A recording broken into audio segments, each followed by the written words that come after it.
don't want what we know out there. How a person can go from really almost nothing to becoming a millionaire by owning rental properties. He would always buy these flip houses, and I just remember thinking, this guy is crazy.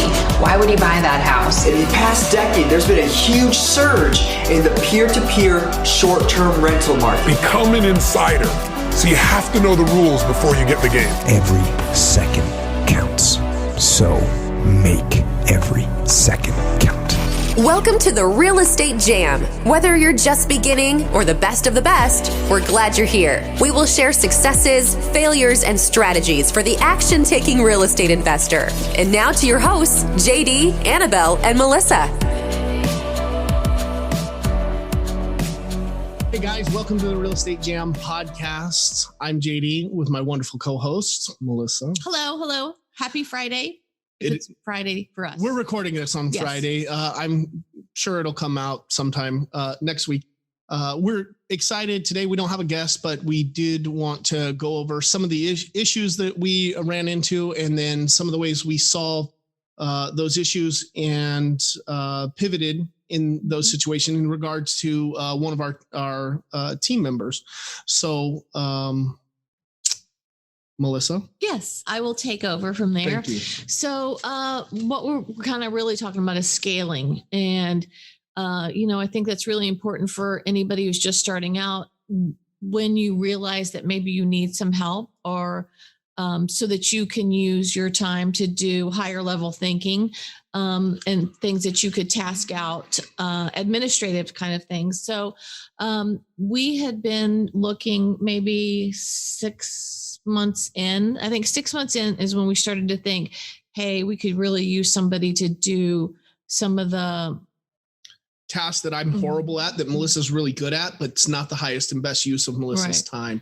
Tasks, anything admin, I'm horrible. Anything that comes where you have to be organized, any of that kind of stuff. We recognized that there is a gap in our business because if I was doing it poorly and Melissa had too much of it to do. And so we were focusing a lot of our time on handling those issues, filing paperwork, one of the other things that some people might not have is we had the short-term rentals too. So there was stuff that always needed to be run over there.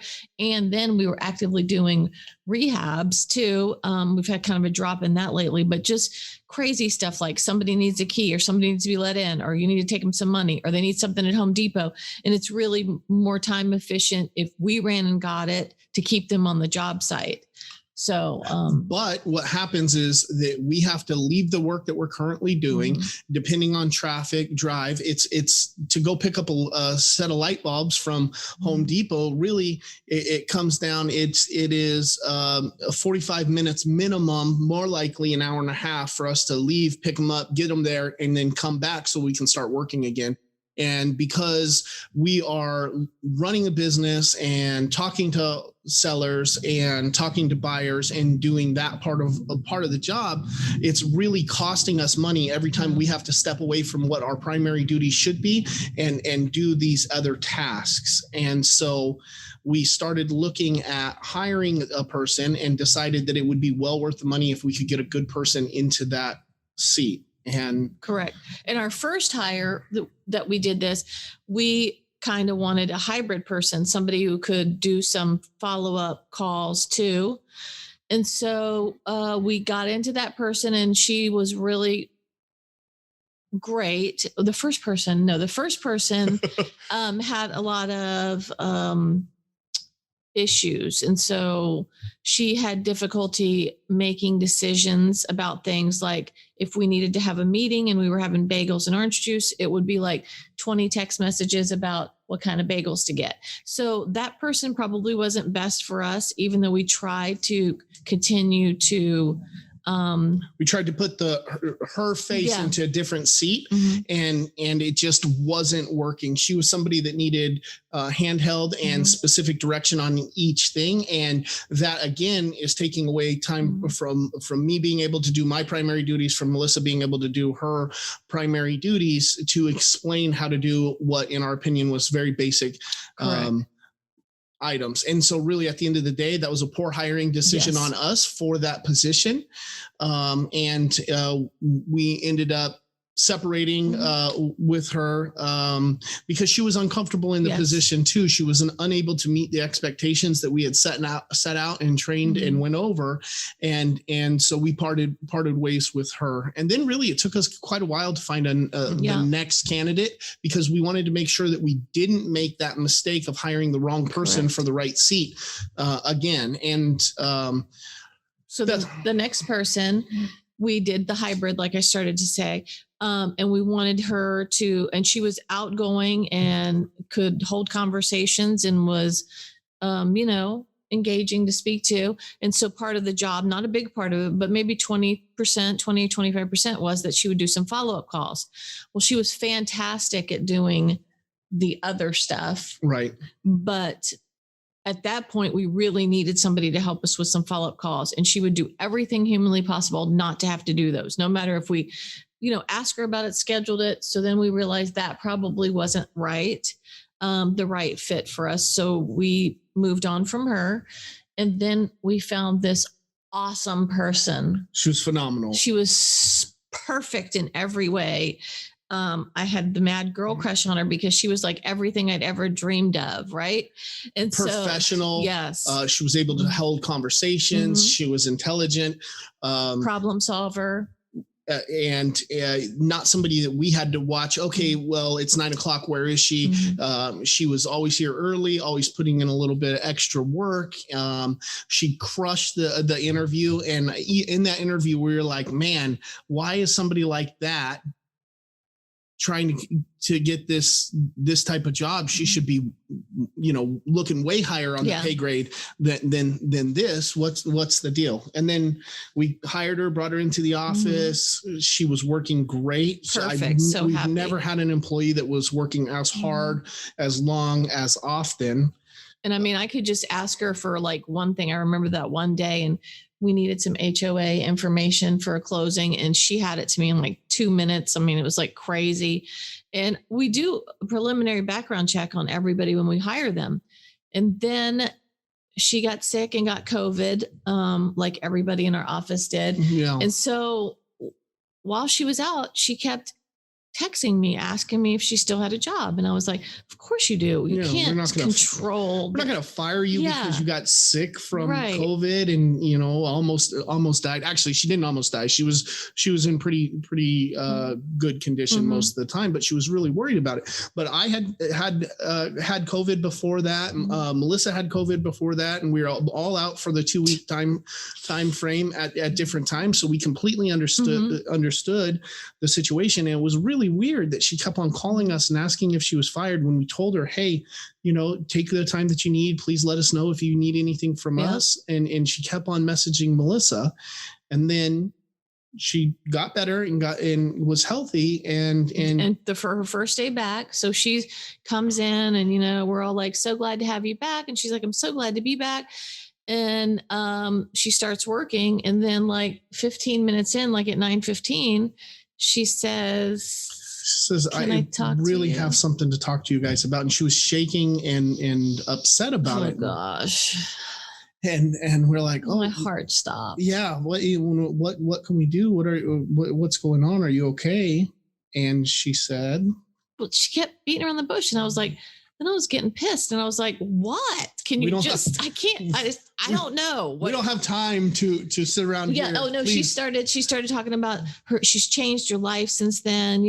That was a bad time in her life and she's so much better now. And, she needed a new start. And I'm like, okay, you've got to cut to the chase because I have no idea where this is going or what you've done. Right. Go ahead. And what she ended up telling us is that she had previously worked for a real estate company, which that explains, and it was a property management company and a real estate agent company, which that explains why she was so good at all the tasks that we had, because she'd been doing this for a while prior to her coming on with us. And okay. So, but oh, wait. Okay. So there was a big gap on her resume. So this employer, this real estate company was not on there. And so we asked that in the interview and she's just like, I just want to get back into the workforce. She was a mom too. Yeah. And so we just, of course, believed. Yes. Yeah, and didn't think anything of Yeah. it. Ran the background check, and there wasn't. I think there was like some speeding tickets and stuff that we had saw on there from way back. So we didn't think anything of it. But when now fast back to our meeting, she tells us she had worked for this other real estate company. She had got involved with a stranger online who she fell in love with. She was catfished, is what she said. And he convinced her to embezzle greater than $50,000 from this other real estate company. And me and Melissa just like our face dropped. So and sad. What had happened was the big gap in her resume was when she was spending time in a federal prison. She had just got out, was staying with her ex in-laws, applied for this job, received, we gave her the job, let her work on it. While she was down with COVID, I guess her probation officer told her that she was going to have to come in and check out the workplace with us. And so the admin assistant thought that she was never going to have to disclose any of that information. And Melissa and I were really upset about it. One, because she lied to us about it. Two, because it didn't come up in the background investigation that we had done. And then three, because she was really a good worker. And now we had to make this decision, is her being a good admin assistant worth the extra risk of allowing her? And it's not just that she was doing mundane tasks. She had all the access to all of our clients' financial information because she was filing that paperwork. She was doing all that stuff. She had all of my financial information, all of Melissa's financial information, all of Melissa's other business financial information.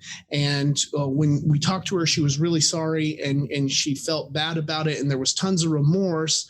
But she really, at the end of the day, she shifted the blame from herself onto the person who tricked her into doing it, the catfish boyfriend that she had. And really, because of that reason, I didn't think that there was any way that we could keep her. So me and Melissa had to go. We had another meeting, and we ended up deciding that the risk to our clients and to the people that we work with who are already oftentimes going through a bad situation, it was not a risk that our company was willing to take, no matter how good she was at doing the administrative tasks. We just could not allow the people that we're surrounded with to be exposed to that kind of poor decision-making and blame shifting. And the other thing that JD and I wrestled with was, second chances. People make mistakes. And I mean, don't you want a second chance? I mean, I Absolutely. do. I need it all the time. I need third and fourth chances. Right. And so, she'd done her time, and there had been a few years gap, but it wasn't a big gap in time. Right. But the few years gap was while she was in prison. And this was the first job she got out after she got back out. But we liked her so much, and she could critically think and think at a higher level, and was happy doing everything, and just a great disposition. And it was perfect. So that ended abruptly. And that set us back because we'd already offloaded a bunch of our tasks that we were trying to do to her, and she was being efficient at it. And so we were able to give her more tasks, and she was really, really good at it. Yeah. And trust factor is such a big deal. Now, I wish she would have told us in the beginning. We probably still wouldn't have hired her had we known that she was working at a real estate agent or at a real estate company, embezzled money from clients of a significant value. But the fact that when we asked about those kind of things, she didn't identify it to us, that was broken trust immediately. And so then when we actually found out the situation, even though we liked her as a person, we liked what she did, there was a violation of trust. And one of our company's core values is the integrity side of things, doing what's right, all of that, because without trust in our company, people won't do business with us. And that's, one of the deal breakers is that violation of trust. So even if we were giving second chances, she still didn't tell the truth about it from the beginning, and that was something that we just couldn't overlook and had a difficult time overcoming. Yeah, that was a sad, sad day. I'm still sad. It makes me sad talking about it. But what we did then is we had to pivot again, and we pivoted to a new employee.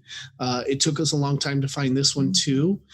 We decided that we were going to make sure we run a better background check. I don't know. To finish that, so I ran her again, and then it came up, and it had only been a span of like 6 weeks, roughly. So I don't know how that happened, but it did.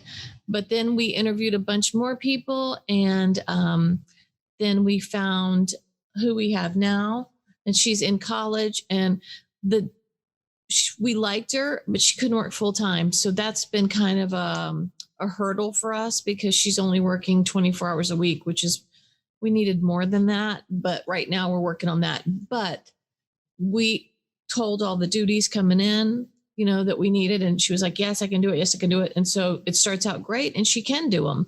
But then one of the duties was calling again. We wanted her to call our buyers list, engage with them so that they felt like they're a part of our team, so that we are constantly updating our information on them, so that we stay top of mind, so that when they're looking for properties and we present one, they know that they can trust us. They have a relationship with somebody in the company, and it's a big list, and we do have to make time to do that, but we wanted somebody who could take ownership over the buyers list and reach out. And in the first day, we said, okay, here's a list of people. These are the questions. Here's the script on what you need to do to talk to them. And really, we just want you to have a real conversation with them.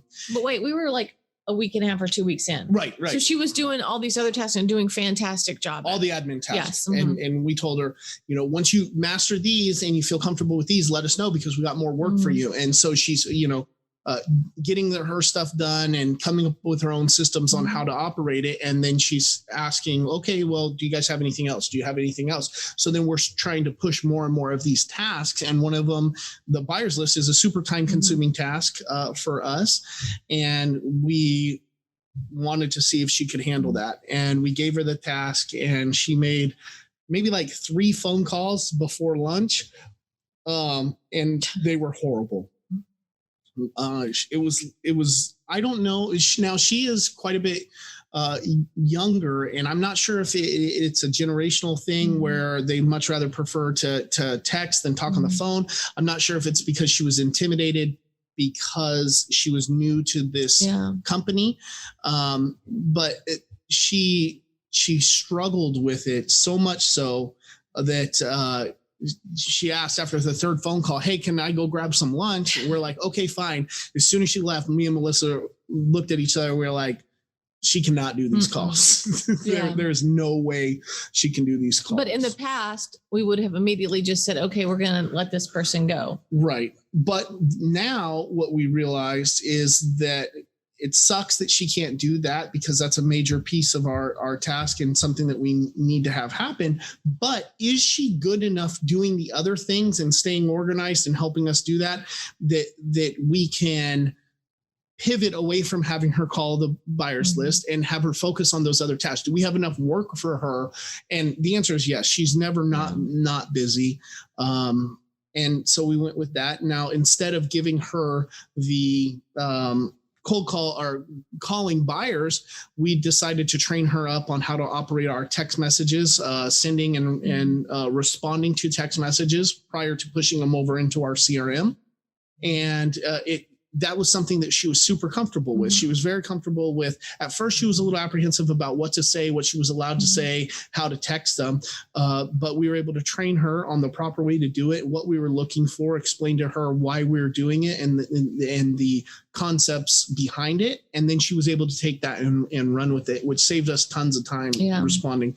If we're sending, somewhere between 1,000 and 5,000 text messages a day, that is very, very time consuming. And she is doing a good job on that. But it goes back to, again, she's only part-time. So at 3:00 or on Fridays, then that falls back to me. So we're still, that's, I have to do it 1 day a week as opposed to 5 days a week. And before, me and Melissa were splitting up. I was sending them initially. Melissa was answering all the text messages on the way back. I create the list.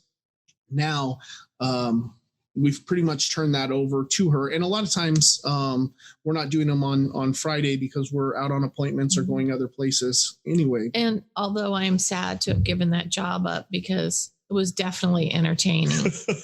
Lots of pictures of various body parts was always entertaining. Yeah.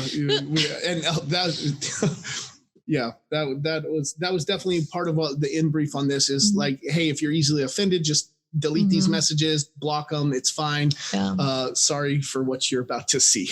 Yes.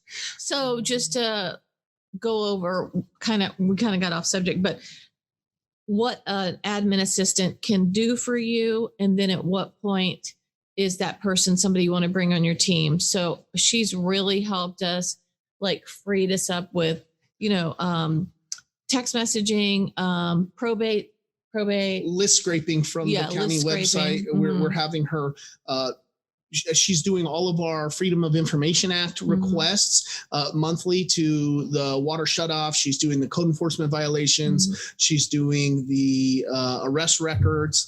All of these things that take time, and you have to be able to critically think because you're engaging with another person on the other side. She's doing all of that and helping us accomplish those. She's helping with the mundane filing. She tracks our deals.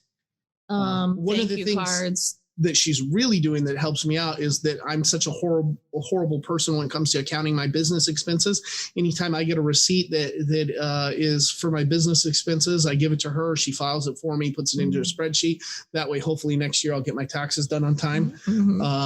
And what's really important to me is that when we're hangry, there's somebody to go help and we can't leave. There's somebody who goes and helps us, sets us up. Gets lunch for us, saves us time. We're able to continue working. But we just wanted to share that part with you guys today about, when is the right time to hire them and what an admin assistant can do, and make sure that you understand this person's going to be involved with financial things. So make a really good decision on who they pick. Right. Who you pick. Sorry. And you have to be able to trust them because they have access to everything. And I think you'll know when it's time to hire that person is when you're spending more time working on the tasks that have to be done to be organized and run smooth, and less on income generating activities. If you can use that person to take over those tasks so that you can generate income, your business is going to be in a lot better spot. Awesome. But thank you, JD. Thank you so much. Thank you so much, Melissa. Thank you. We're glad to share things with you guys. If you have questions or want to reach out to us, call us, text us, email. Yeah, message us on Facebook. We're super open to everything. And next time we'll probably have a guest if they quit canceling on us. Anyways, thank you guys. Thank you. Have a good day. Talk to you later. Bye. Thank you for listening to the Real Estate Jam. We hope you enjoyed today's episode. For more information, check out our website, therealestatejam.com, or find us on Instagram, Facebook, and Twitter at The Real Estate Jam. If you have any questions, feel free to drop us an email at therealestatejam@gmail.com. See you next episode.